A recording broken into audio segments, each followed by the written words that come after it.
ఆస్తి తాకట్టు పెట్టి లోన్ బ్యాంకులు ఏం చూస్తాయి? ఏ డాక్యుమెంట్స్ కావాలి? వడ్డీ ఎలా? ఆస్తులున్నవారు వాటిని బ్యాంకుల్లో తాకట్టు పెట్టి లోన్ తీసుకునేందుకు అవకాశం ఉంటుంది.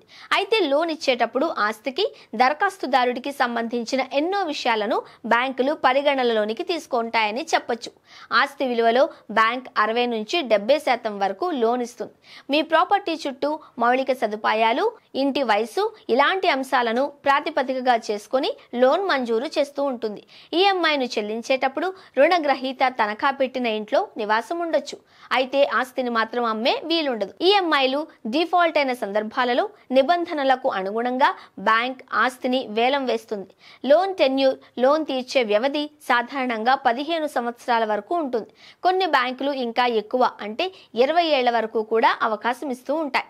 అయితే ఎక్కువ టెన్యూర్ పెట్టుకుంటే ఈఎంఐ తగ్గినప్పటికీ అక్కడ వడ్డీ ఎక్కువగా చెల్లించాల్సి వస్తుందని గుర్తుంచుకోవాలి.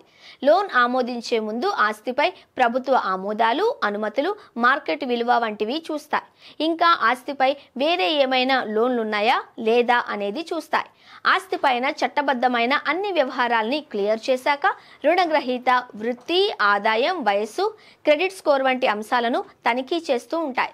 ఇక్కడ కొన్ని డాక్యుమెంట్లు అవసరం పడతాయి. కేవైసీ కోసం Aadhaar, pan card, voter ID వంటివి అవసరమవుతాయి. జీతం వచ్చే వ్యక్తి అయితే 3 నెలల పే స్లిప్స్, గత 6 నెలల బ్యాంక్ స్టేట్మెంట్స్, ఫారం 16 వంటివి కావాలి. సెల్ఫ్ ఎంప్లాయిడ్ పర్సన్ అయితే 6 నెలల బ్యాంక్ స్టేట్మెంట్, వ్యాపార కొనసాగింపు రుజువు, గత 2 ఏళ్ల ఐటీఆర్ వంటివి బ్యాంక్ అడుగుతుంది.